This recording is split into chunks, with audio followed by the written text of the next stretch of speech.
our storytelling techniques and things like that, the technologies, we don't use them in that way or think about them in that way anymore because we've got generative AI and a bunch of golems like with agentic workflows like running my business for me.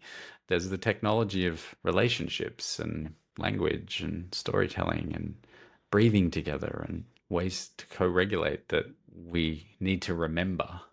Yeah, and combine with existing technologies, but not become too dependent on digital technologies or any sort of technology, but remember why we are actually doing this for. It's to have a good life, to love and feel loved, and find that sense of belonging on this wonderful planet. Welcome, Pathfinders and all wandering wanderers, eager to explore paths to better tech futures together. We are Tethic's Firekeepers, Alia Sakovic and Matthew Mitka, inviting you to embark on another playful, meandering exploration around our virtual campfire. You can find more about us and ways of joining our pathfinding adventure at thethics.co/pathfinders.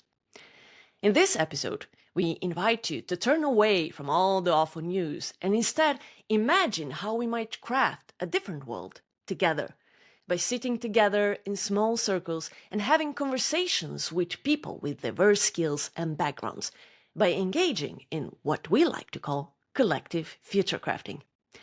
In the last New newsletter, we also invited you to play for end times. By playing and focusing on future crafting, we're not diminishing the seriousness of our current predicament. It is precisely because we take it seriously that we want to give it our all our love and care. And join the end times as players, not just mere observers shouting, "How dare they!" into the void. It is precisely because we take it seriously that we refuse to leave the tech we help build and train in the hands of lunatics who just want to fuck off to Mars and leave us all behind. And if enough of us play our cards right, this will not be the end of all times, but just the end of the times that were not fit for purpose. So, for the next hour or so, we dare you to dream, to imagine ways of coming together, both online and on land, and ways of taking the future into our caring, loving hands. We invite you to take a deep breath, to shake off any anger or stress you might be feeling right now in your body, and to join us in exploring today's guiding question. What's the role AI and digital tech could play in collective future crafting? Welcome back, Matt. Are you ready to do some collective future crafting with our listeners today? Yes. Feels like a playful day for crafting. Yes. Playful, chaotic day. We had some problems with log doors, cat singing, Cats. but so who knows what will emerge, but that's the spirit in which we begin this conversation, with playfulness, with smiles, and all our love. So while today we do want to explore the role digital tech could play in collective future crafting, we also want to spend some time exploring collective future crafting on its own to ensure we embody its principles and understand what it's all about. So, care to give us a bit of background about this whole initiative and what it means and how it looks in practice? Yes, Nagami, welcome to the story, our shared story on planet Earth as Earthians. And collective future crafting is many things, but ultimately what it is about is us as Earthians coming together from heart mind, from head mind, from body mind, and sharing our thoughts, our feelings, our dreams together in close collaboration to figure out how we heal together and and confront some of the deep challenges that we face as a species together. So it's an initiative that has emerged in response to our current times, this current moment in our shared human story. And its origins as a term emerged as a result of four different Earthians here in Australia coming together uh, in response to an opportunity with a government consultation here in Australia for Australia's draft national science and research priorities. So these are essentially the 10 important priorities. What are all the priorities that our science and research resources and collective wisdom and intelligence should be directed towards? And in that consultation uh, process, we came together and thought about how do we respond to this? What is most appropriate for the times that we're in? And this is back in 2023, October 2023. And at that time, there was, for instance, a report that had came out from Australia's Climate Council talking about Australia being an uninsurable nation in terms of the climate calamities that we're facing, increasing frequency of extreme weather events, ecological collapse happening. We just off the back of bushfires, some of the worst in our history, floods where the whole of Sydney, like was maybe not the whole of Sydney, but major parts of our major city were flooded. Our large dam called Warragamba Dam had overflowed and all the rivers had overflowed. So we'd experienced extraordinary extreme weather events up the coast, like whole towns got wiped out. So this was very felt in terms of the experience here of climate change and figuring out how do we adapt to the realities, these new realities that we have to figure out how to adapt to. But additionally, in that consultation framing from the government was the importance of Indigenous knowledge systems and First Nations cultures in particular here in Australia, and their understanding of an intimate relationship with the landscape, with the changing landscape here on this continent for 60,000, 65, 70,000 plus years that this culture has been able to respond to changes in climate. Obviously, very different to the changes that we're experiencing now across the planet.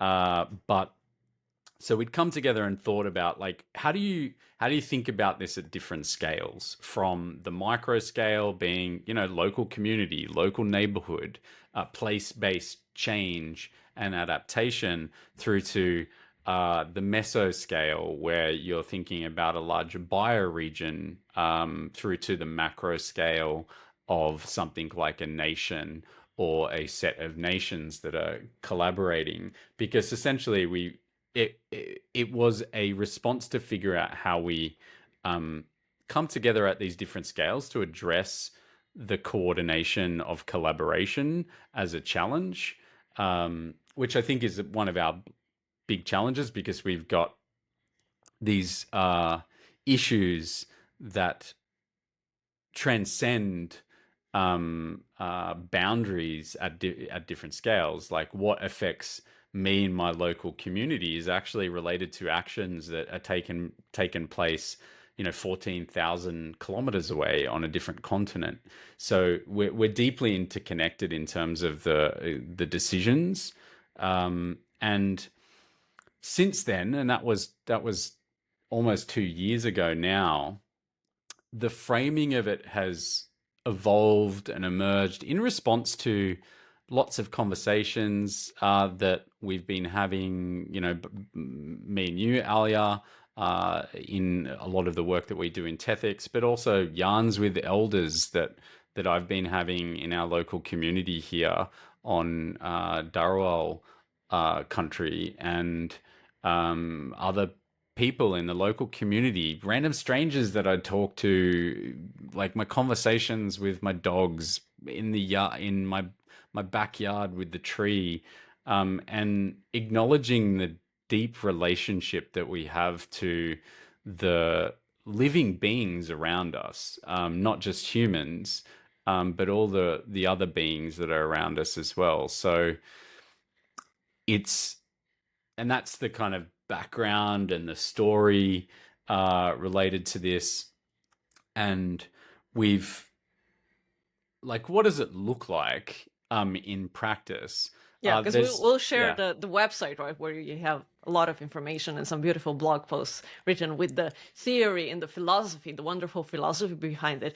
But yeah, we want to keep it embodied, right? Because Hmm. that's what matters. So yeah, I would love to if you shared some practical examples of what you have been doing, not just with dogs. Like we don't want to Yeah. give listeners now the the idea that you're just talking to your dogs and trees, which is wonderful. It's all emerged from Actually, conversation with trees and yeah, I'm just animals, kidding. for sure. Yeah, obviously. Plants and animals. It- so practical example of this is work that's being done by myself and my partner in life, Gemma, with the local community as part of the Parents and Citizens Association in our kids' school. And this is about coming together, five small groups, 5 to 7 people. There's an importance to that intimacy that comes as a result of the small group. And importantly, thinking about it with circles helps us to break things down. So, for instance, conversations around how to shape the local, like the physical environment in the school playground, to plant more trees to address the needs of urban cooling. So when we plant more trees, we essentially can reduce the heat island effects of our built environment, because they store a lot of heat, like our roads and our our buildings, they store a lot of heat. So conversations around how we can do that, um, happening with parents of kids that have just started kindy.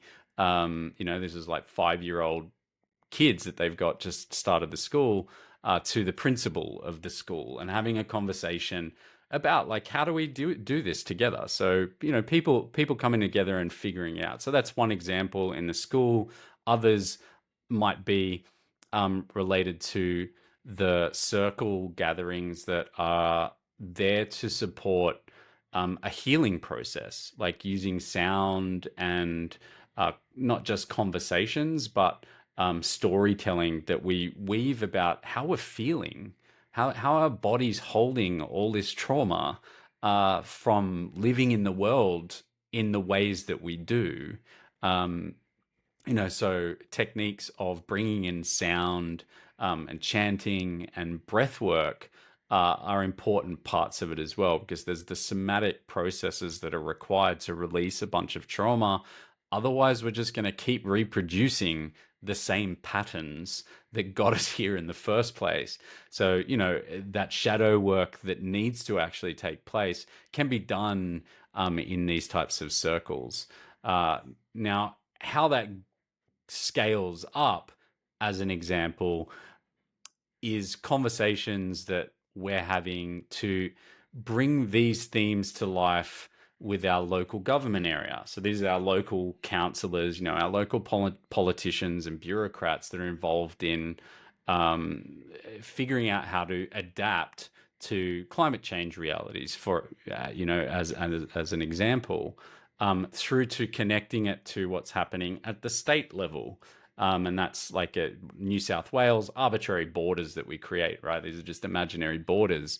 But conversations with beautiful, wonderful human beings in the government that are trying to catalyze transformational adaptation efforts across our state, across a whole bunch of bioregions here as well. So then we have the macro scale, where conversations that are connecting to now, at the time of the original submission that we did, we had the duty of care bill that had been introduced to Parliament here in Australia, and that's about the key decision makers in our government actually having a duty of care to future generations about how those decisions affect future generations, several generations down the line. So this is thinking about the future now, which is an important principle as part of collective future crafting. And, First Nations cultures around the world,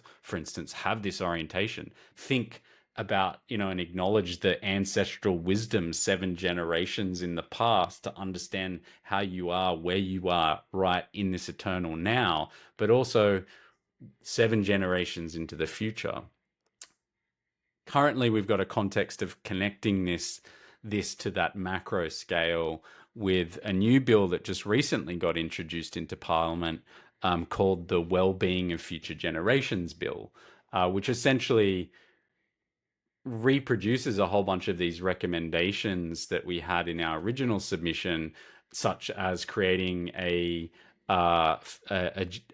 commissioner for the future. So establishing a key function within the government that's focused on future generations, that's focused on flourishing and the well-being, and acknowledging First Nations cultures and wisdom that transcend many, many, many, many, many generations on this beautiful part of planet Earth. So yeah, that's some examples of, micro scale activities that get done, while also connecting it to these larger scale things that are taking place here in where I am on planet Earth. Yeah, it's interesting, right? When you talk about like duty of care from the perspective of the government, and it feels almost like a radical proposition and a shift. But then you think about it, and it's like, yeah, isn't that what the people who take care of our land, at least on paper, should be doing, right? But yet it sounds so alien to us and so radical. So I think, that's why I'm so fascinated in talking to you and learning about everything that's going in Australia, because obviously I'm based here in Slovenia, Europe, and in at least where I am, we don't have First Nations people, Indigenous people with that wisdom that have survived for that long, right? A lot of our stories and the wisdom in the land has been lost because, history, and obviously we have immense trauma from the world wars in the land, on the land where I am, that we haven't really recovered from and addressed and healed from. So it's interesting, and that's why I think it's important to do a podcast and spend even a bit more time talking about collective future crafting and sharing our experiences, so that we can learn from each other and not necessarily just copy what you're doing, for instance, locally in Australia, here to Slovenia, but to get ideas, to think what might work in a different environment, right? So it's important also to have these conversations online, which is where we'll bring the technology eventually into play, because it's wonderful, right, that we can have these conversations. Because what you were saying about the floods, those are experiences that we all now have. We have experienced devastating floods in Slovenia just a couple of years ago, and it's caused immense economic damage, immense trauma, and we all feel it when we compare our lived experiences of the weather, even like the climate and how it's changing. For instance, here in Ljubljana, we barely had any snow this winter, and this, snow was a normal occurrence, and it stayed for weeks during winter, and it's all changing. And we see the change in bird populations, insect population, on all these things. So even though we come from different lands that with different traditions, different ways of thinking, we are facing very similar challenges, and there's a lot we can really learn from each other. Yeah. Yeah. So I think that yeah. that shared like identity, right, is really important in a lot of this type of work, and these types of initiatives, and the initiation that's involved with these initiatives is about really coming together, like, because we've got unique differences and things like that are important to recognize. Context matters, like where you are in place, local ecologies, all that, it matters. But we're all on planet Earth, we're all Earthians. We've got a shared identity, that we need to come back into recognizing more often, because that is what is going to actually help us through it. Uh, Particularly in a world where we have so much division and tribalism and polarization in perspectives, because those are amplified because of our existing digital technologies that we're interacting with, particularly on social media. So I think, yeah, the shared identity is important, and we'll have an opportunity to dive into more of the details as well on what's the patterns that work across geographies. Because there's things that will work here in terms of decreasing heat island effects here in my locality that might have techniques that can be reproduced in your locality, right? Yeah. I think there's patterns that Yeah, are absolutely. common to this, right? There's common patterns around what helps people to address trauma and process trauma without sometimes even having to talk through it and relive it. Is actually, how do you help humans release this from the body, as a common pattern across localities, right? I think there's, but there might be unique wisdom that's actually encoded in the culture of your place where you are on planet Earth, that informs a variation of the pattern. So I think how we go about sharing that wisdom, that knowledge, the pattern languages of healing and regeneration, I feel that's where sometimes digital technologies are likely to play an important role. But we'll have opportunity to dive into that. I think some of the work that and the amazing initiatives and initiatory activities that you're engaged in, Alia, at the moment on TikTok, is really got a lot of intersection with what we're talking about with collective future crafting. Yeah, exactly. It's how do we, because we are so conditioned, especially in the past like decade, I would say, to really only see the differences, especially when you get on social media. It's so easy to get in a heated conversation and call the other side stupid and idiot. And we've been seeing that play out, especially now after the US elections. And there's people still arguing about, how could somebody vote for that instead of facing the actual problems in front of them? Mm. Because in many places, and that's why the idea of government having a duty of care is so radical, because a lot of the governments haven't really shown that duty of care and have been just bickering which party is going to be in power. And at the same time, both parties often there are only two choices in many places in so-called democracies. And both these choices are kind of crap. Obviously some choices are even more extreme and promote a lot of hatred and xenophobia and homophobia and transphobia and all these things. But the other choice, right, the good choice, isn't that much better when it's also funding genocides and supporting a lot of hatred and Mm. division. And the public discourse is limited to whose side are you on? Are you, Yeah. you know, Lesser of two evils type, yeah, like exactly. Faustian bargain that we're forced to go in regularly. Yeah, Yeah. and we're all tired of it. So Mm. the experience that I've had in the past month, actually, it's actually been exactly 1 month, I think, today, after the US shutdown of TikTok. So the less than 24 hours when US people disappeared from TikTok, and suddenly the rest of the world, which is, pretty big place, we found ourselves on TikTok in that void of US politics and US monetized US content. And we just started talking, and suddenly we realized the vibe, the atmosphere on TikTok was much calmer. Nobody was shouting, nobody was arguing that much. The comments were much friendlier and supportive. And yeah, that made us really realize how much of the rest of the world we were not being exposed to, especially obviously horrendous things going on in the US that we all have to be paying attention to, because they're gonna come knocking at our doorsteps very Mm. soon. But still, we have our own problems. We're dealing with floods, our own floods, wildfires, the fascist, Nazicist, as I like to call them.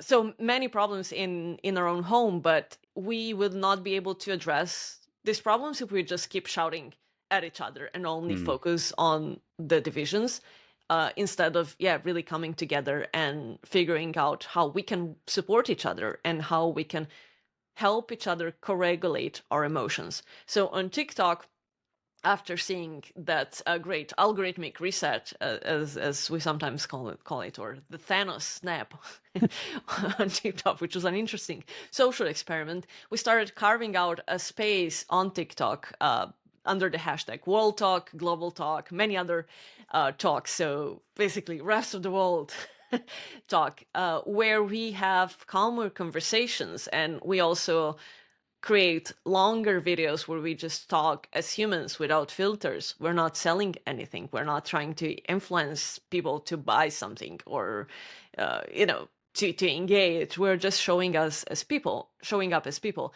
And I have a longer blog post written on that whole phenomenon for anyone that wants to dig in. But what really stands out is that it's also a collective process of unlearning so many of the patterns, right? Of what it means to engage online, and even letting go of certain expectations, and appreciating that it's better to have smaller conversations and, I don't know, 20 likes on a video than it is to reach 1 million people, because once you go immediately reach for that scale and have millions or thousands, tens of thousands of followers, you are no longer able to keep up with the conversations and engage with actual people, which is what it's all about. It's how do we have conversations. So it's a fascinating experience, because World Talk is also much more diverse than the experiences we're used to on social media. So it's older, it's predominantly a lot of women or female presenting people, and it's refreshing. But I find myself thinking right now, I'm talking to people who are from completely different walks of life, right?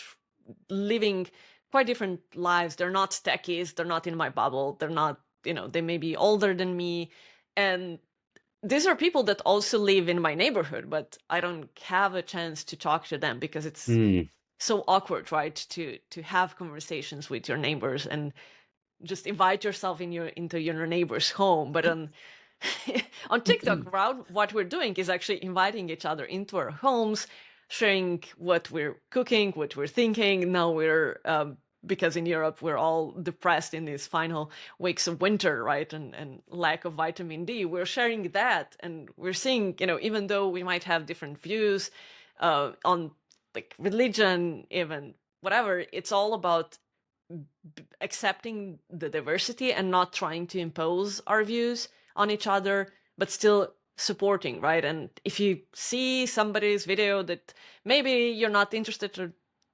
doesn't really resonate with you, you just scroll by, right? You don't need to engage and shout at the other person and try to change them and bring them to your side, as long as we are all keeping it respectful and not obviously trying to make it violent and incite violence against each other.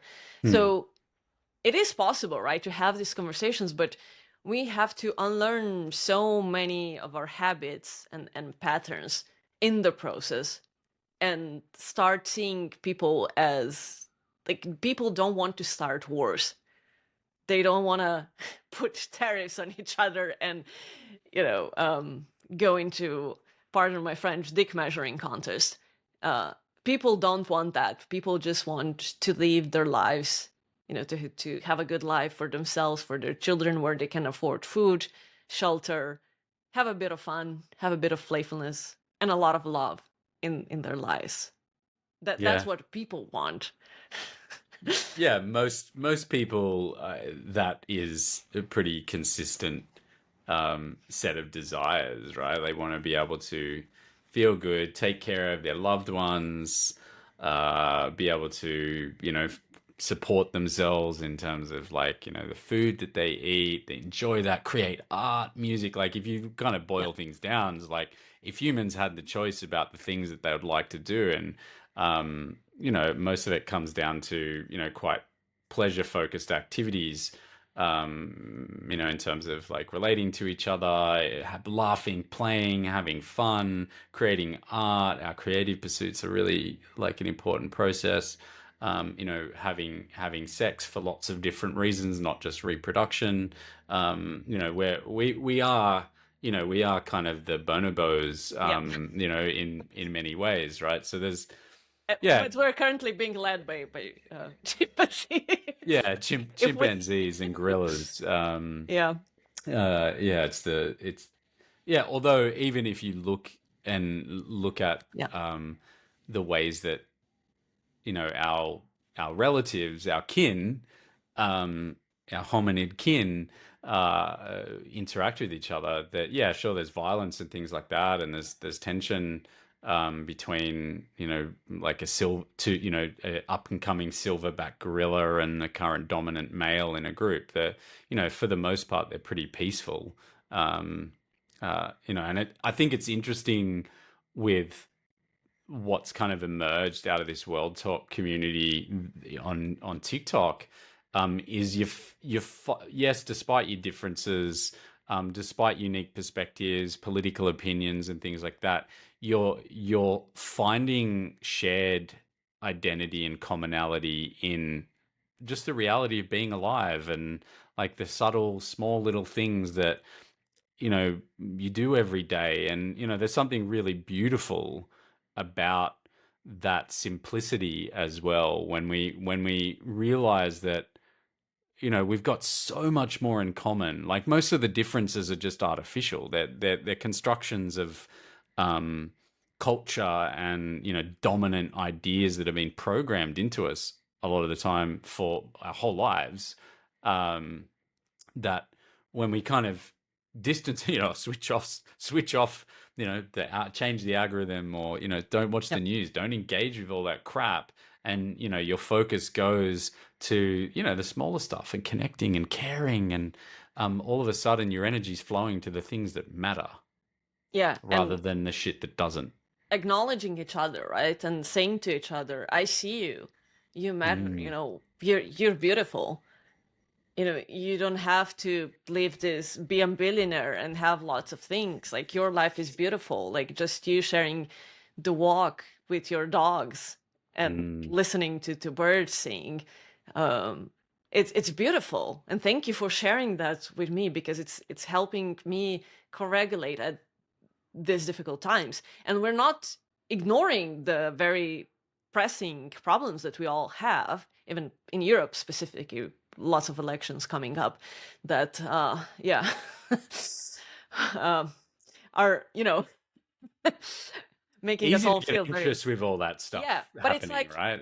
we also talk a lot about how to keep that balance, right? Because Yeah. yes, we want to stay informed, but you don't have to read or watch the same news 10 times and getting sucked into that vortex of repetition and constantly bombarding yourself and allowing yourself to be bombarded by the same content that's increasingly aggressive and violent and all of that. It's like, Mm, yes, okay, I know, I am aware of the facts.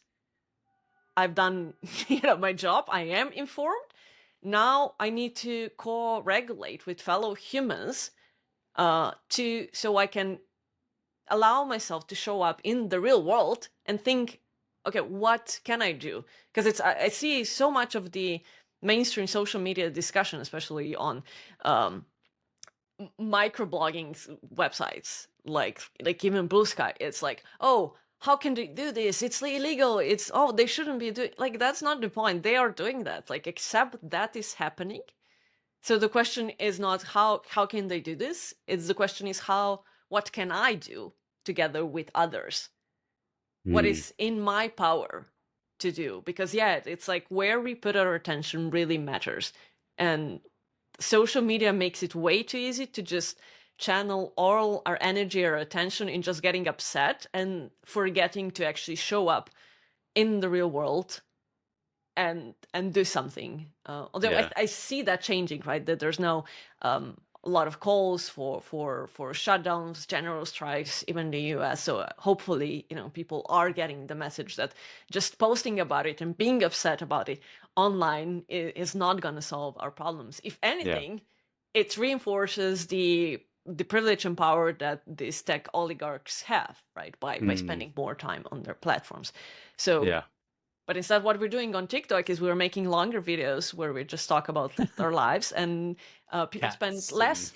Yeah, but people spend less time watching ads. So yeah.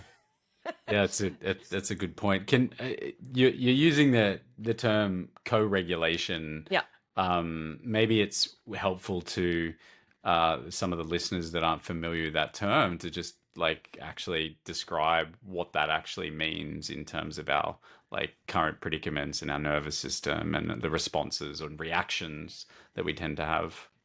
yeah. I mean, that's also the I think one of the ideas with collective future crafting and sitting in circles, because we tend to forget because of the individualism that's been promoted in past decades or so, and has spread from the US to the entire world, and we're having discussions about that on World Talk as well.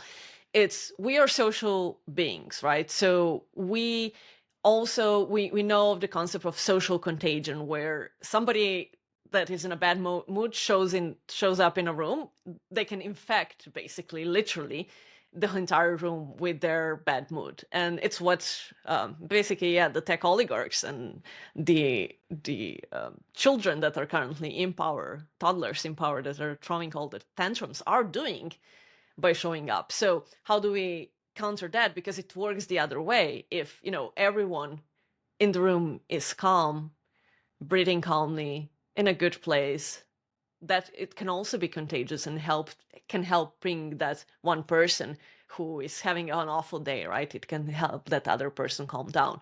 So Mm. I also say that by sharing cat videos, dog videos, and just all these little moments of life, we're helping to calm each other's nervous system down, because we need to find that space of calm if we to be able to think rationally, but also to feel and to dream. Because if we are caught in that, what from psychology is often termed as the fight or flight or freeze response, right? We are immobilized and we're not going to be able to act. So Mm. by regulating our nervous systems, our emotions, and if you pay attention, it's what I'm trying to do now with the way I speak as well, because I'm also trying to regulate myself by slowing down, taking the time to breathe, not rush through my words. And if you listen to me right now, you're going to feel calmer, because my voice has become calmer. You can see also, you can pick on, if you're watching this on YouTube, you can see my body being calm, relaxed. My shoulders are not up to my ears and I'm not, see? So pay attention to how you feel when people are doing that and they're stressed. And especially on TikTok has developed kind of this culture of fast-paced content, especially led by US creators, where it's super fast, super energetic, right? Get to the point, get the hook, because we want to keep you there. So it's how do we fight that, in quotes, Mm. or counter that, maybe is a better word, by taking the time to really slow down, because everything is awful. The world, civilization might be ending. It's not the first time we're in this sort of thing.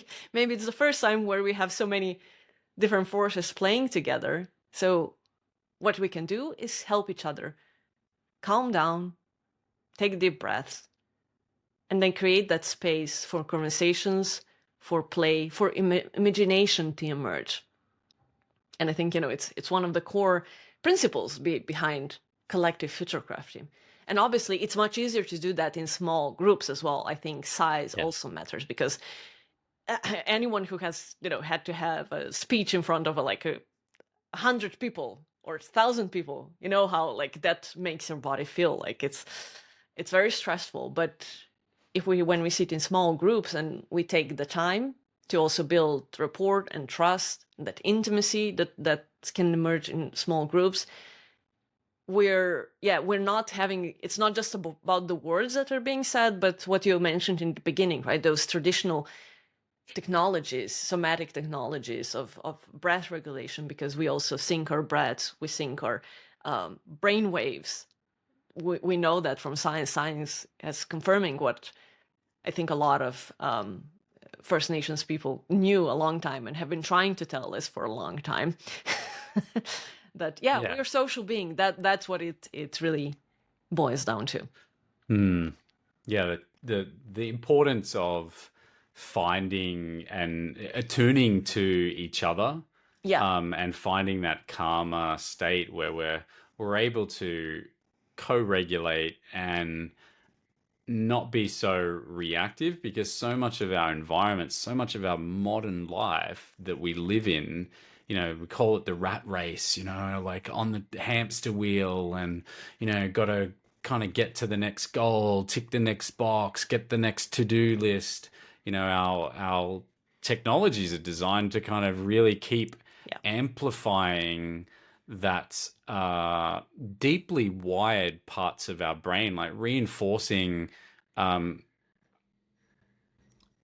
and tapping into biases that are pretty well um, established in terms of our evolution as a species. We yeah, kind of talk of the reptilian brain, and for those of the video, if you get your thumb and you put your thumb in your palm, your thumb represents that early part of like our brains, like the reptilian brains, like our cerebellum, these kind of like our motor cortex, our areas that regulate our emotions, and importantly, our amygdala, which all sensory input actually filters through our amygdala. So in the center of our brain, we've got that. This is the fight, flight, freeze, yeah, fawn reactions that kept us alive, yeah, importantly. And then the rest over the top, like if you put the rest of your hand over the top, that's the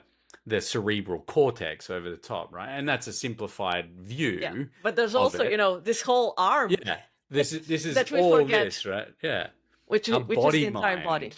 Exactly. Yeah. This is my son or daughter playing a medicine drum that me and my beautiful partner in life birthed over the Yeah. weekend. If that actually came through as a sound. I Uh, see. But yeah, like what you were saying about social media and technology design for that, I think mm, this it's good to remind ourselves that this is not by accident, right? yeah, The pressure we feel to check how many likes we get, how many comments. That's all by design. Like people designing these apps, so the user experience designers, user interface designers, they know what they're doing, right? Behavioral science, neuroscience, it's all a big part of how we build and design this technology. So it's not by accident. People are very aware of our need for social validation and the dopamine hit we get when we get engagement. And also, we compare ourselves to others on, for instance, TikTok, right? We compare ourselves to the large influencers and we want to be like them, because that's kind of the standard that is being set. So yeah, none of it is by accident.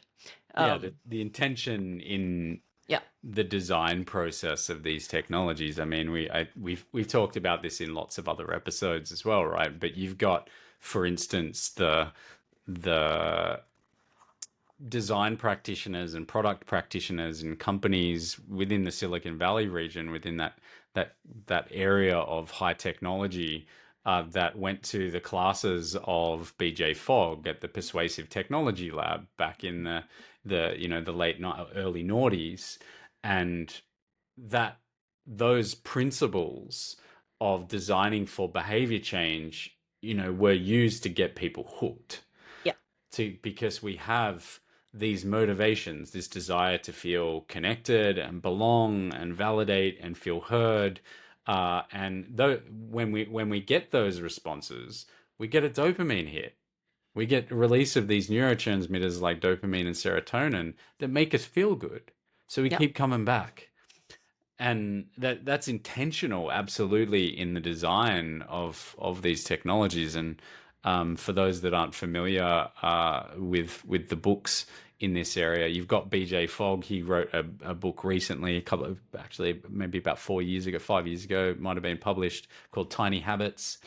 And then previous to that, you had one of the students of his models, Neri Yao, wrote a book called Hooked: Yeah. How to Create Habit Forming Products. Yeah. And his models are kind of like, they're Blueprint. the blueprint, yeah, the Yeah. blueprint, the Bible for growth hackers in product, in technology companies. Because when your motivation is about creating stickiness and virality and like getting people hooked to spend as much time on the platform as possible and keep coming back to extract as much lifetime value, because that's what your metrics are, you're going to use those techniques because they're Yeah. effective. Um, Yeah, and it's also related to the business model, right? Because the yeah, business model, let's not forget, we are the product on these platforms. They are selling our attention to advertisers. That's how they get their money. So it's worth remembering that when we engage with these platforms. And also pay attention to the language that's being used. It's the language of addiction, right? Also in software development, we call people users. And that's also from the world of drug users. Like, we have drug users and software users. Those are the two big areas where we like to use the word user instead of person. Human, earthian, right? And that's yes. telling. That's telling. Hmm. And has implications about also, and you and I, Matt, both know, because we worked in product development, we worked in these roles, how when you work in those companies and in those roles, you get sucked into that thinking, and it also rewires how you think. And suddenly, yeah, you're thinking about people as users. Even though you try to empathize with them, you still try to hijack their bodies to keep them hooked, right? Because that's your job. You're getting paid to do this. You're getting assessed, like your performance is getting assessed based on those metrics, on how well you can hook people into the drug you're building. If you're Yeah. building a social media app, right, for instance. It's a um, very effective Yeah. approach to designing products. Like, these models are very well validated in terms of behavioral science, and loads and loads of experiments, and way more data, like empirical data, to validate these approaches than we can ever consolidate and aggregate, because there's companies all around the world that use these approaches in their products. And an obvious example of this is the gambling industry, casinos. They use these mechanisms, and there's a key term called variable reward, which is varying the timing and amount of a reward so that anticipation of that reward keeps people coming back. And they run lots of they've got whole behavioral science departments in gambling companies and casinos, and or the companies that design the machines, like poker machines and the machines that people use, that become addicted to this. So yeah, super effective models. And it's interesting to go, oh, and this is what BJ Fogg talks about as well. Like, you can use the same techniques to create healthy habits, Yeah. to design technology that is much more attuned to what's actually going to help people. So I think there's power in these models.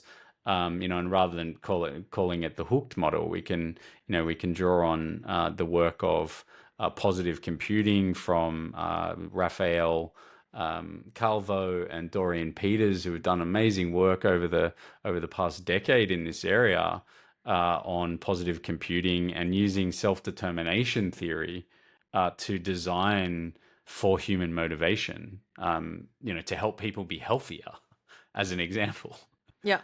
So super powerful, but we've got our information environments, our information ecologies, our social media platforms where we're hooked. The infinite scroll Yeah. and things like that is just all of a sudden you're 3 hours down the rabbit hole, and that information is now, that's part of the patterning Yeah. and And it's also reinforcing of patterning. absorbed in the body, Yeah, right? And it's metabolized in the body. So it's the saying you are what you eat is also true. You are what you consume, what you let in your body through your senses. It's not just the food, but it's also the information, the emotion.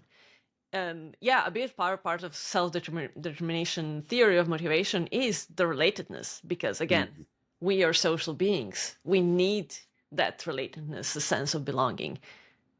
It's the wonderful African word Ubuntu, right? Which yeah, I don't think it actually has a good translation in English, but no, uh yeah, it tries to evoke this feeling that it's not just me, I as an individual, yeah, but we are all in this yeah, together. yeah. I am So because you are, right? It's like a yeah, relational orientation, which I think is really, which um, feels imp kind of awkward in English, right? yeah, yeah. I It am does. because you are. What does that? What does that Yeah, even mean? But you see that in the English translations of like namaste, right? Like yeah, I see you in me and me in you, right? It's like a recognition of mm, like we're the same, we're one, we're part of the one energy field, despite the fact that we've got in our perceptual models of experiencing the world that we experience it separately as separate beings. And in reality, we're not. And what am I? Like, well, what I'm like many different things. I've got like bacteria eating all the dead like skin on, as we naturally like, our skin dies, and we've got these other organisms that are part of us, our gut microbiome, and all the rest. Like, there's a set of relationships essentially that we're part of, and that's interwoven across time and space, to the point that me and you are related, despite the fact that our communication for the most part is mediated by digital technologies. yeah. Because if we influence each other's thinking, right, and that gets absorbed by our bodies. Hmm. So yeah, the more time we spend together, even online, and just talking and yarning together, we we notice that, right, like a merging of minds and across distance, because we spend so much time together. And yeah, that's what essentially for me, right, collective future crafting is. It's that building relationality, seeing how similar we actually are, and also relearning all the bad habits, patterns that we've picked up, especially in modernity, right? And as we become more individualized as Hmm. society, especially in the weird countries. So Yeah, bodies come together.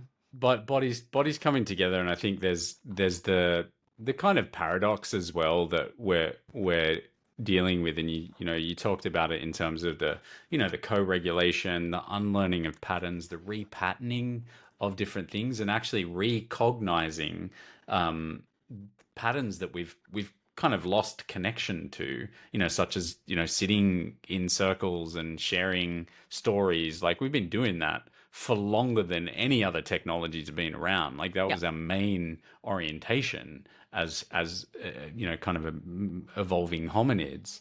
Our campfires and things like that are really really important. But the paradox in terms of the current moment in our shared human story on this planet that we all call home, is that we have to heal. We have to deal with trauma. We have to repattern ourselves. We have to unlearn a whole bunch of ways of being and relating to each other and making and shaping the world at the same time as addressing a whole bunch of really complex Yeah. challenges, right? So it's because if we don't address that stuff, we'll just recreate the same patterns. I think it's a beautiful paradox that creates this amazing tension. So how we address that, I think, is part of the challenge of our time, really, so that, Manda Scott, for instance, in Accidental Gods, it talks a lot about this in terms of, the trauma, we're the trauma species, Yeah. that goes back all the way through to, cataclysmic events, that's intergenerational. Like, and we're carrying all that trauma. If we don't find a way to move forward, through utopian paths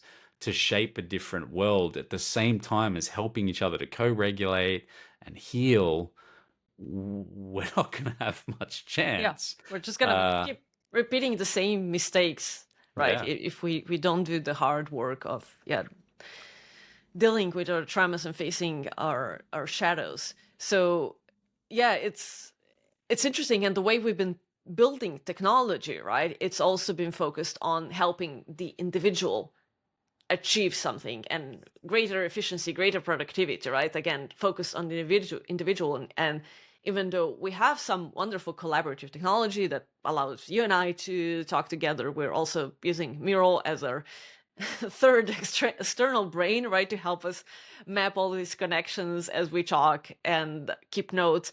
But most of the technology, and we see that, especially what worries me with AI chatbot, it's that's a very individual. So we talk about personal assistants, where what we probably need more is collaborative technology and assistants, if we call them that way, that would help us as a group. But it's also that part of repatterning, recognizing, and change, relearning, right? So at this point, I'd like to bring in the saying I was telling you before, the Slovenian saying about Yeah. habits, Beautiful. that has quite a rich metaphor. And I actually made a video on TikTok about it a couple of days ago to think about the metaphor further. So the saying is "Navada je železna srajca." Well, that was an English pronunciation. Let me try that. Navada je železna srajca. Yeah, that was good Slovenian. Which translates to habit is an iron shirt. So a heavy shirt made of iron, right? A metal. And if you take a moment to really feel into that metaphor, what does it feel to wear an iron shirt? And I've gotten some wonderful feedback from my World Talk friends on this, as we were all collectively playing with this metaphor, that it's both about protection, but also restriction. So an iron shirt can make you feel safe, right? You feel like you're wearing some armor, nobody can hurt you because it's like solid, no arrows can pierce you, you're protective, but it's also a barrier between you and the world that's constricting your movement, that's weighing you down, that makes it probably more difficult to breathe. But then if we play with the metaphor, how do you take off the iron shirt of a habit? Like the patterns you've been learning all throughout life that's become really heavy and kind of become almost part of you. And there's this idea that somebody can help you take this off, right? We can get the image of knights being assisted by squires as they take off their heavy armor. So again, it could be like a collective undertaking of each other helping us take off these iron shirts that bound us, that weigh us down, of all these habits that we have, both in how we engage with technology, how we engage with each other, whether online or on land. So again, a collective effort. And there's also been some wonderful thinking and yarning around this metaphor on TikTok about, what happens to the iron shirt once we take it off.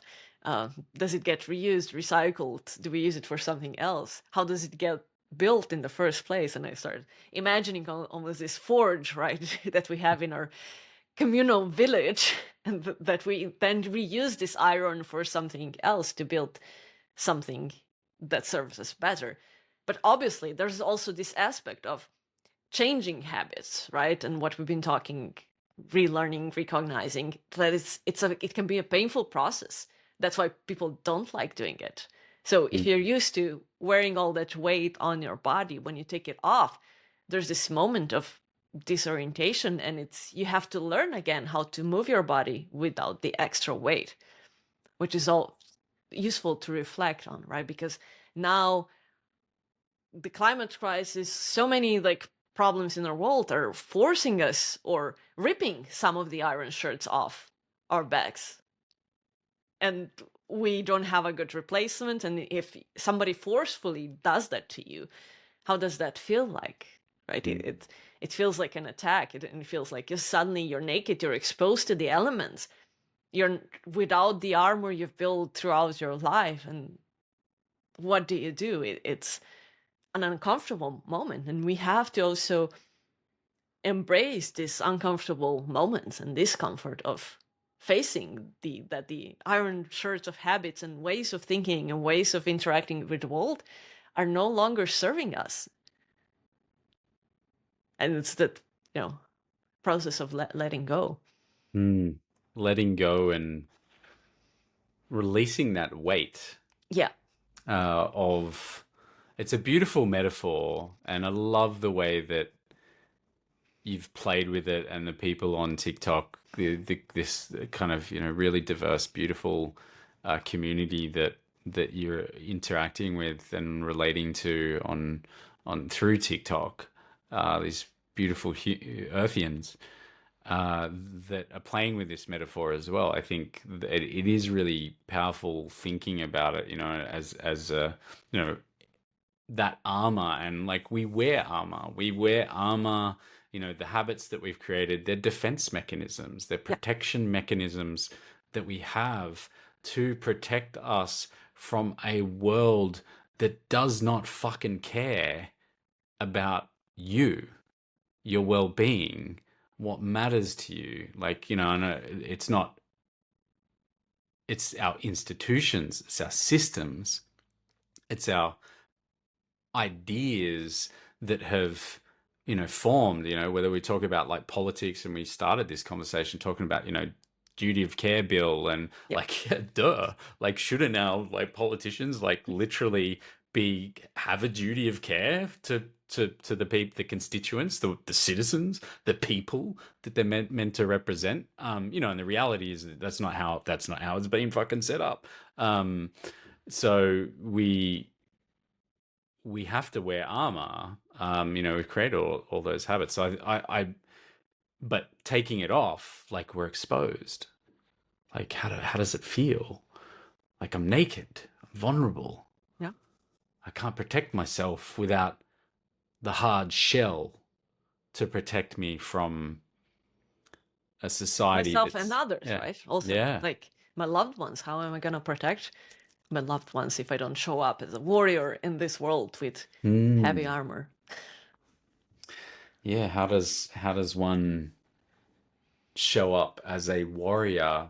But there's this beautiful image that just popped into my mind, right? Of how villages have been resisting violence by coming together and forming a human chain, right? Linking arms. Like there are so many stories from around the world of how that is done, especially in villages where all the warriors have gone out and gotten themselves killed usually, and then the non-warriors stay behind and they link arms and form this human shield, right, and protect their children usually, or the most vulnerable people.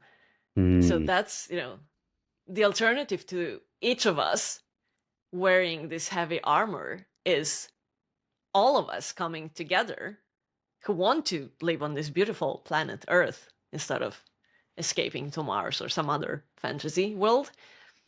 It's coming together, linking our arms, linking our bodies.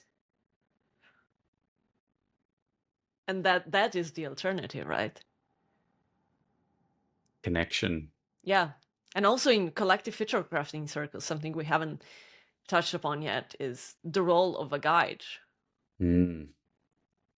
Because this is the saying, right? Like, let's just sit around the campfire talking small circles. Sounds obvious and easy, but in practice, it takes practice, right? It takes practice, and you got to fumble through it. Yeah, it's a pattern that we have to come back into relationship with, because we've lost that. And having like, interacting with your neighbors, for instance, like, my, one of the elders in my community, my next door neighbor, Barry, Uncle Barry, he's, our conversations are essentially, me popping my head over the fence. So he, interacts with like this part of me for the most part, because we have yarns over the fence, right? This is this kind of boundary that separates people, right? Yeah. Because we live in these atomic units, in the way that our cities and suburbs and built environment is being constructed.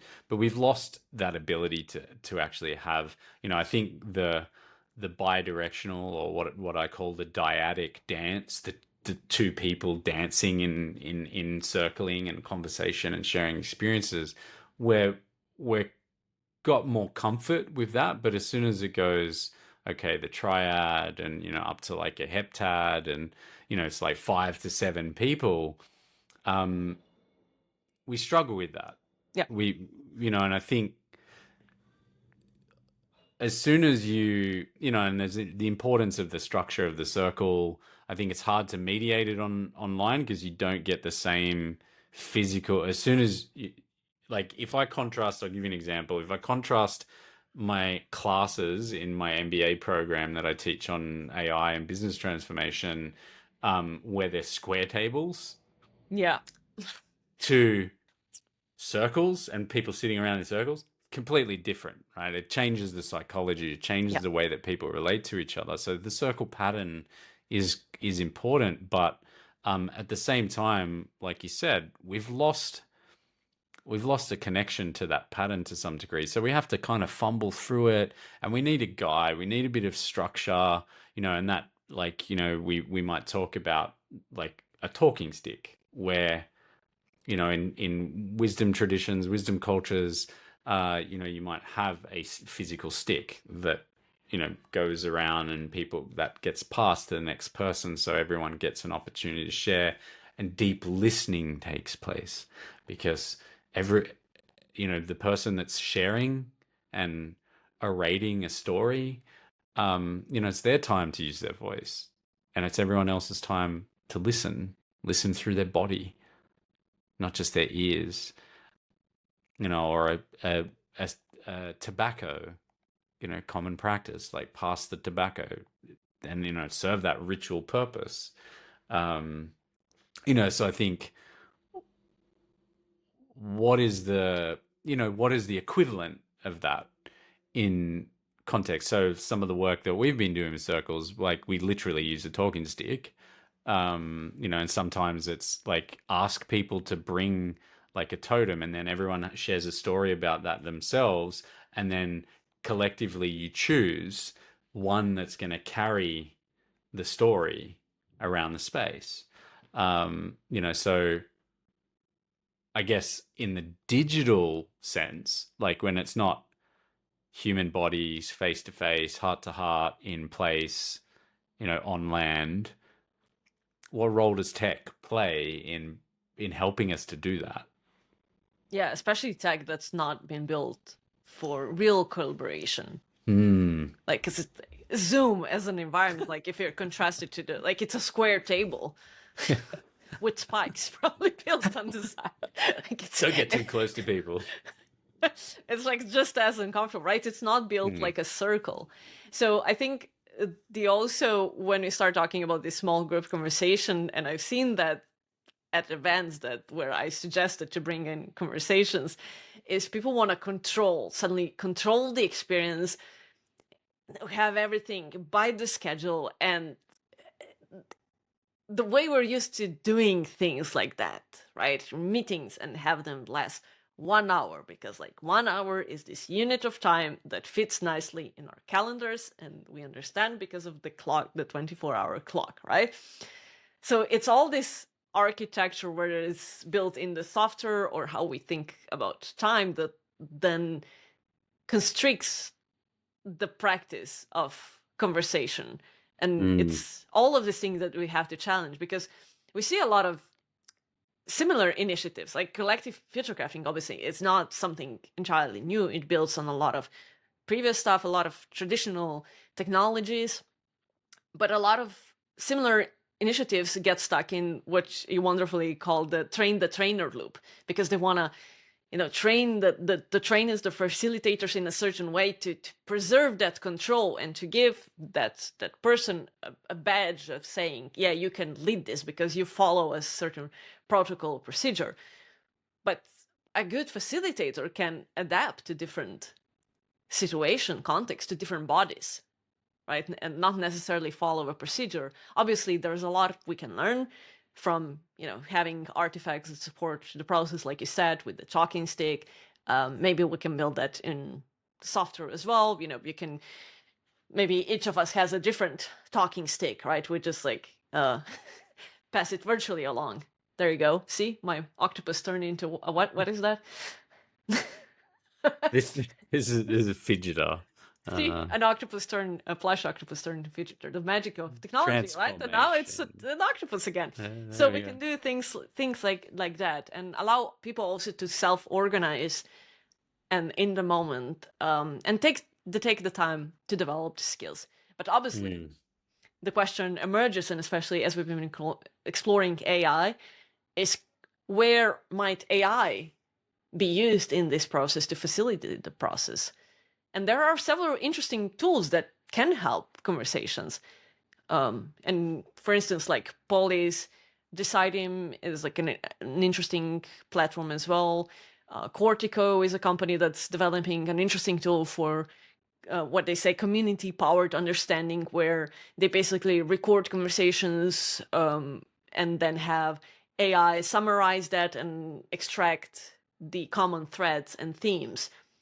So, but it's important, right, that we understand what the technology that we want to use is good at and what it's not, and where you still need the embodied experience of a human. Yeah, I think governance is like an important aspect of this, because, what is governance? Governance is about essentially a set of rules by which you make a decision and decide what to do. It's like how you govern. Now you can translate that into, governance of like resources, so work from Eleanor Ostrom, for instance, brilliant mind, another brilliant Earthian, her work on governing the commons and figuring out how do communities do the governance of common resources like water and fish stocks and things that everyone relies upon, and traditionally we outsource that. We outsource that to the formalized institutions that we call government to manage it, right? And then we become just the consumer for the most part, which is, the wonderful shift in the story that that John Alexander talks about in his book Citizens. Yep.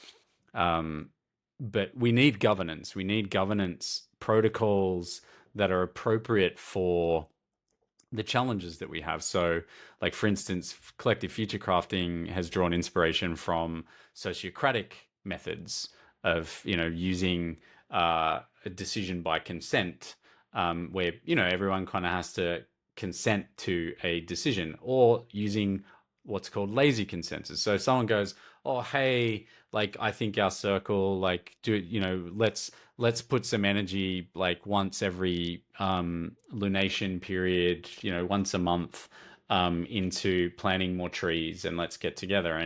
And you can use a lazy consensus model that, if no one actively disagrees with it, okay, let's just do it, right? Let's go away. But making those decisions at smaller scales is relatively easy. Well, actually, sometimes, because some people struggle making decisions over what movie to watch, in small circles.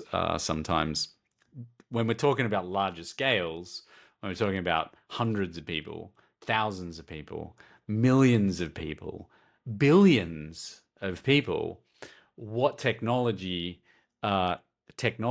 what role does technologies play in facilitating that type of collective decision making in less top-down structure? Yeah. That's centralized authority that imposes decisions, and more emergence, through swarms and, like in a decentralized fashion. And I think tools like Polis are really interesting because that's the participatory democracy. It's everyone, contributing to a shared direction and using machine learning to identify, where there's consensus on particular issues, where there's divergence, and what statements and positions on a particular issue are divisive. You get to see that as a result of the data. So I think there's those types of tools do become quite powerful. And then you've got, okay, well, how does one, right? And Polis traditionally relies upon a lot of the existing institutional infrastructure around governance, like our governments and formally to do these things.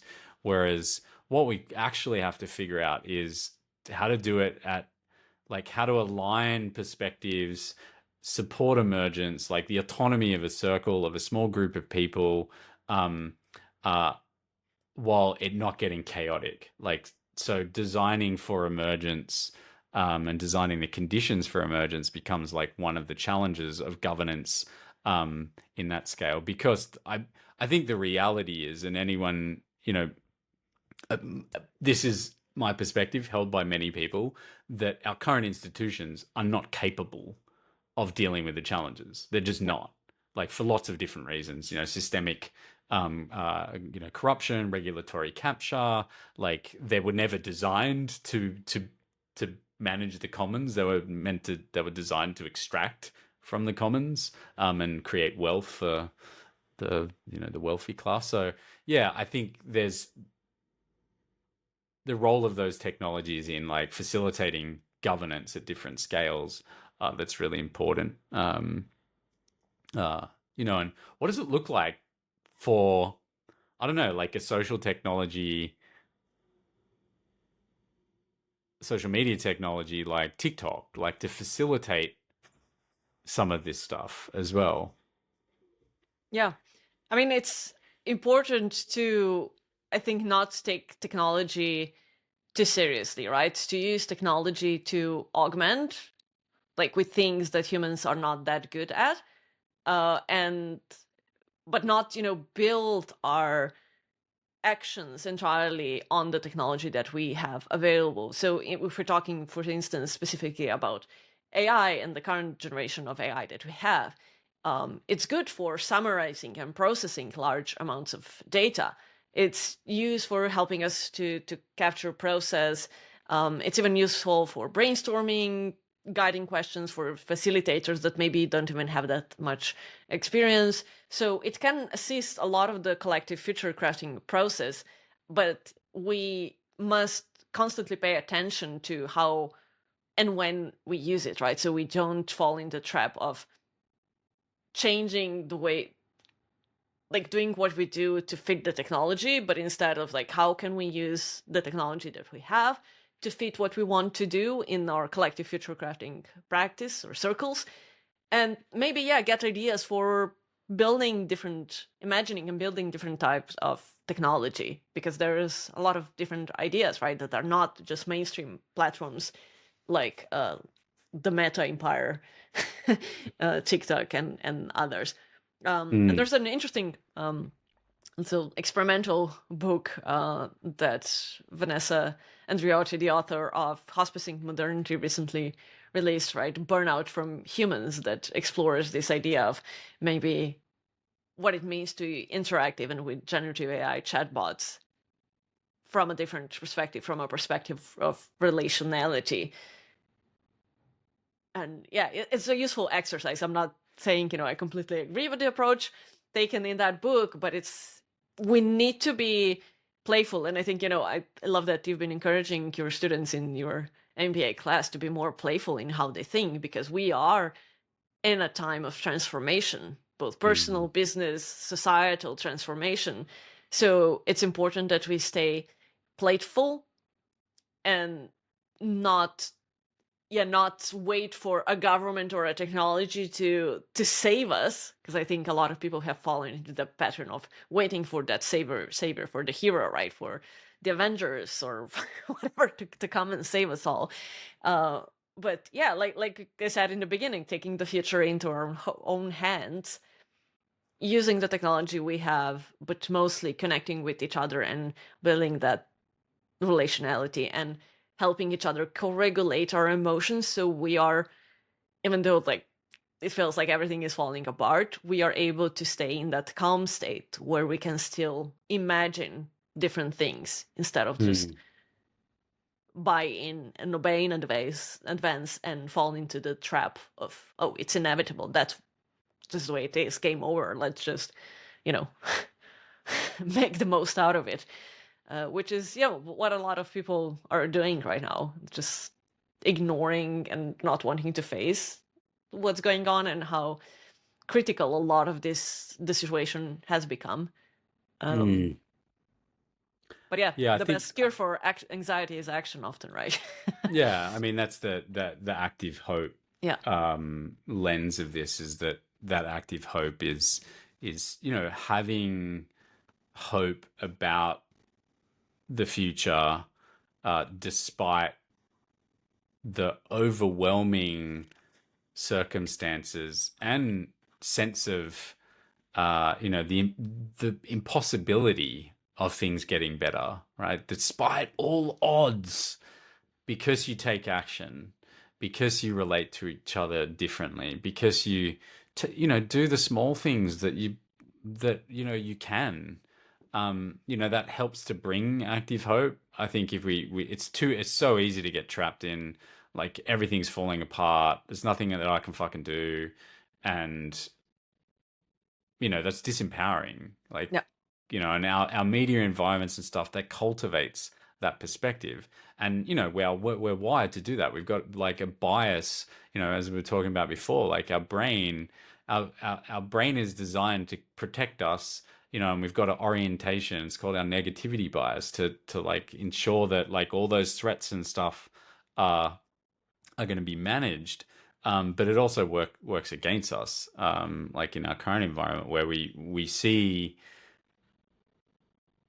the inevitability of our demise. As like we can't actually do anything about it. So, and I think what you talked about as well, in terms of, the existing technologies that we have that are available to us, like existing infrastructure, that's an important part of collective future crafting as well. This kind of concept of exaptation, where, which is a term taken from evolutionary biology, where the function of a particular um, characteristic of an organism, or a system is repurposed for some other function, that redirects actually the system itself. So an example in biology is like feathers. Feathers weren't originally designed in terms of the evolution of their use and presentation emergence on, animals, as to help with flight. It was there as a mechanisms for display and supporting mating rituals, as well as warmth, and things like that. And protection on the skin.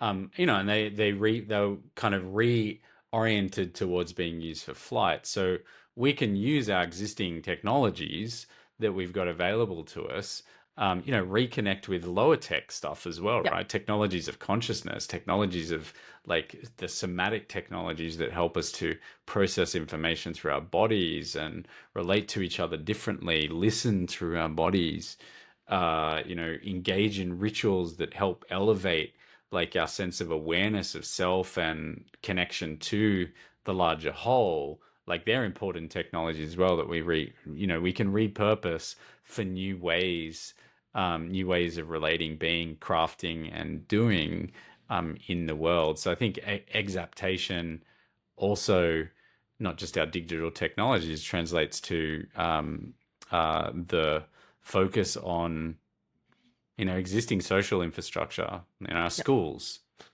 Like imagine our schools, they're not places of forcing an industrial education model onto the bodies and minds of young our future generations, our current generations. They're places of community, they're places of communing, they're places of healing, they're places of crafting, where people are coming together, to make what is deemed impossible a possibility, and what is preferable real. And we can only do that together. That's the only way to do Yeah. it. And that comes from our collective imagination.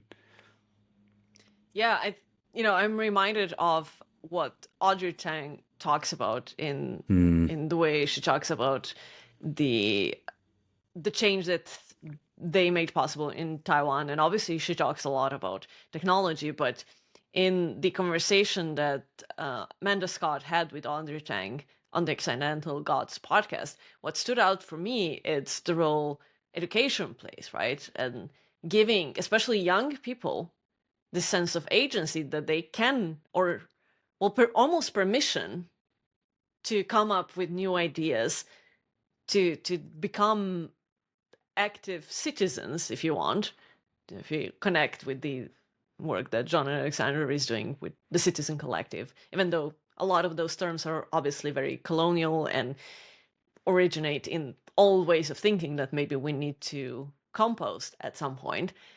But yeah, it's education, especially with working with young people. And also, I like also this idea of making this collective future crafting circles intergenerational. So not just having adults in the room, and you've got a wonderful event coming up where that will be family friendly and invite kids to sit at the same table as the adults and participate in the conversations, because obviously, and you've been telling me about your own kids and how they feel the anxiety, the weight of current times, because they're paying attention, obviously.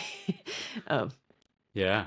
Like, we have to think about intergenerational, kind of transgenerational empathy, yeah, as well, because we need to empathize across generations. We need to empathize with the kids. As I'm in my mid 40s, and I need to try and empathize with the struggles of young people that are dealing with, like, such systemic disenfranchisement, um, about the state of the world. Or empathize with my son, like, dealing with climate related anxiety, like, knowing that he's grieving for a future that that's never going to be materialized. Like, he watches documentaries on what's happening in the world, and climate change, and dealing with species loss. He's never going to get to experience those animals because they're likely to be extinct. And there's probably nothing that we can do about a lot of these things. And there is that kind of radical acceptance yeah. that we need to actually go through and process that trauma, deal with that grief together, create the space to actually deal with that grief, because we don't actually have the spaces and practices to do it a lot of the time. And also the more than human world. How does the more than human world, become part of the conversation? So, like, kids, children, they're, like, we might kind of take the lens of innocence or naivety, which I think are misguided lenses a lot of the time. It's no, they have a unfiltered, sometimes, way of expressing their imagination, their thoughts, that is super powerful, when they're given the opportunity to contribute to the conversation. So when you activate young people, to be crafters of the future, from their skills and strengths, and they've got strengths. Like, 5-year-old got absolute strengths. Every 5-year-old has a set of skills and strengths that are unique to them, that are unique to their kind of stage of development as a little earthian hominid, that we need to harness, like, and bring into this collective way of shaping the future that we truly want, that reflects our highest calling, as a species on this planet. But there's a role each of us can play, because we also often dismiss, especially in online discourse, like the boomers, and we dismiss them as being close-minded and super conservative and set in their ways. So what's been, I think, really great on World Talk for me, for instance, is also seeing a lot of boomers speaking up Mm. and talking about how before they felt invisible and dismissed just because of their age. So also making space for, you know, the other part Yeah. of this spectrum of humanity, because invite also older people, because we often dismiss them as, oh well, they're voting against, you know, the younger generation because they just want to enjoy their retirement. But it's also a call to the older generation to come out of retirement and contribute to the future, because you matter, right? You've gone through experiences, and even though the world is changing faster, and I imagine you just want to enjoy your retirement in peace, there is still something you can contribute to this intergenerational dialogue. So now that we're talking also about more than human life, I can see these gatherings where we come together, all generations, dogs, our dogs as well, right? And maybe in a park, so we can actually sit in a circle, and we also have the birds singing that are calming our nervous system with their bird song, the nature, right, feeling grounded on Yeah. earth, on the grass. Imagine what a fabulous day it would be, especially on a nice sunny day where we can get outside, talk to people we don't usually talk to. And yeah, maybe we use AI or technology to record some of the conversation and extract them and distribute them online to inspire others. But the point of the experience is obviously what we were saying at the beginning, bodies coming together. Mm. Yeah, and the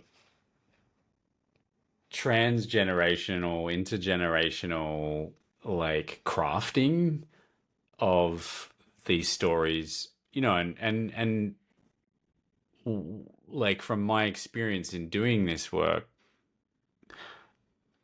it's a healing process for everyone when young people, you know, are invited into it, you know, and they, for lots of reasons, they're not going to just sit in circle a lot of the time. You know, to, like Western culture, we don't have those uh, rites of passage and rituals, and it's not the practice, right? We don't sit in circles like kids see it, you know, parents running around in the rat race doing their stuff, right? So the energy levels are very different, but it does happen when you co-regulate, when you do it in a park and everyone's grounded, Yeah. and you know But there's also the dance in older people, circles as well, right? yeah, We've lost that. sing, Sing, dance, all of these things. So it doesn't have to be just passive. It's like, so use our bodies, invite all bodies to the circle. yeah. It's not just sitting, right? Yeah. It is finding ways to conspire, uh, the breathing together of chanting and singing and Yeah. using sound and using movement, like these somatic technologies that we can use, you know, the technologies of music, Yeah. resonance, harmonics, cymatics with visuals, right? Where you can visually represent vibration that helps actually people to connect, you know, and then start telling stories that represent an attunement to each other, which we don't have. So yeah, I mean, when we can do that in reasonably regular cycles, as you know, as people, I think naturally the world will change. You know, our world will transform as a result of that, because you know, where you know, if you get down into deeper levels, where where energy expressing itself in form, um, and our energy changes matter. It changes matter through our expression of energy, through movement, through action, um, but also, you know, when we talk about social contagion, and Yeah. like that energy flows and starts shaping people around you. It's like when you see dancing. Like all of a sudden there's only one person dancing. Okay, all of a sudden there's three people dancing. The kids are now dancing, and then all of a sudden you've got 100 people like dancing And the together. dogs are dancing. And the dogs are dancing as well, and Yeah. and the Yeah. trees are probably doing their own Yeah. dance, and like there's this beautiful Yeah. dance that plays out, like that emerges energetically at the start, and continues energetically, but the bodies come into form as a result, and sometimes to an observer, it looks chaotic. Yeah. Um, And even online, right? Because I'm also yeah. thinking we had these like dance parties, World Talk dance parties, where we just like do edit each other's videos of just like dancing in our kitchens. It was just like an invitation to dance.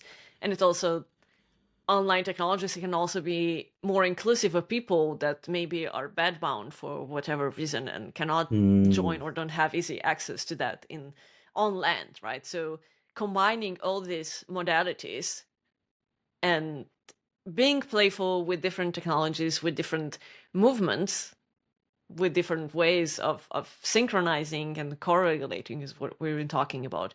All of this can support all of these things, and try to invite as many people as possible in, despite our differences, whether it's in age, religion, beliefs, life experiences.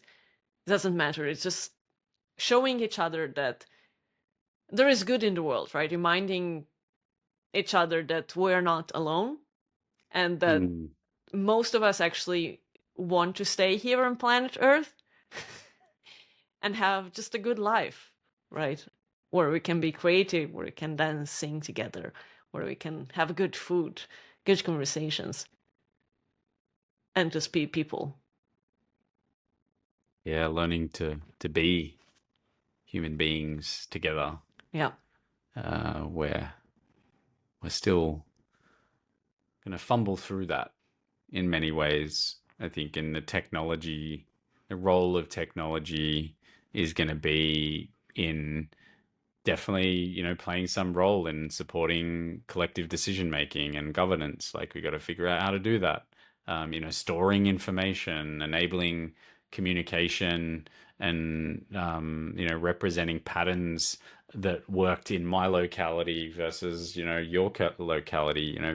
Technologies will support that as a way to support crafting the futures that align to our highest calling, and but not losing sight of the fact that a lot of that shit might just actually disappear too. Yeah. We do have some pretty serious challenges, and don't take it for granted that you can just jump on a call, do a podcast, pick up your phone, and all of a sudden, get a sense of connection to a community that you're involved in, where people are all across the world. I mean, that stuff could be taken away from us quite easily. So build the resilience, build the connections, do the crafting like where you are, face to face, in place, and we'll figure it out, like as humans together, when we come from that place, of connection and a sense of love for life and each other as part of life. And that's what happens tomorrow is usually not important than where you are now. Yeah. And I think the important message, right, is that we're not alone, and that we can help each other in this process, and the process of grieving and changing and crafting as well.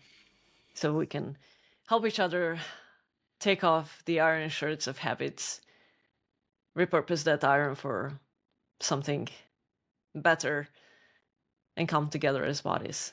So, yeah, this conversation hasn't been as much about technology, but it's an important conversation to be having. So I hope you don't mind us spending a bit more time just meandering. I mean, if you're listening so far, If you got to this point, if you got to this point, yeah, You're probably on a similar wavelength.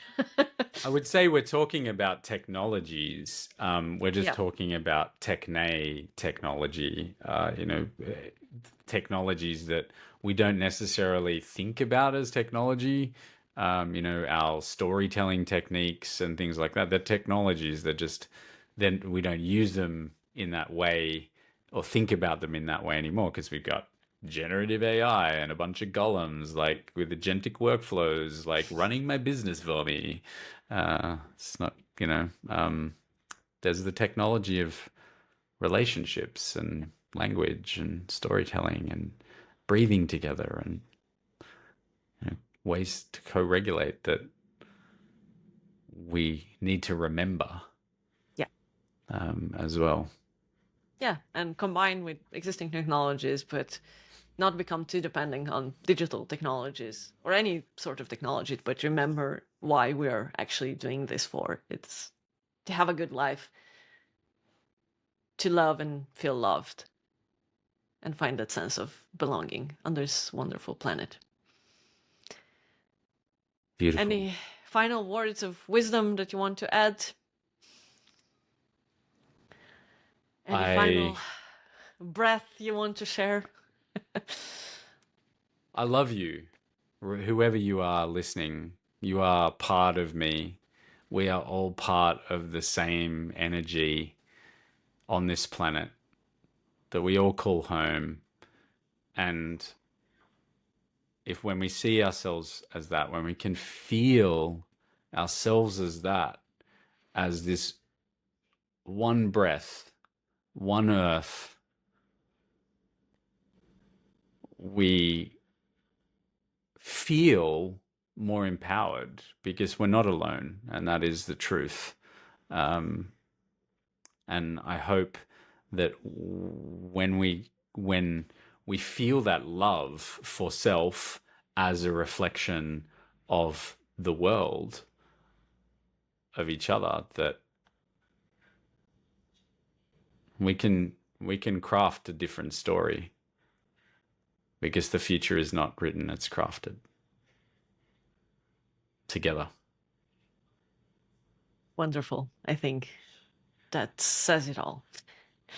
So thanks for listening and pathfinding with us, everyone. If you enjoyed this exploration, share it with friends to inspire further discussions. Leave a review, comment, or send us your thoughts at community@ethics.co.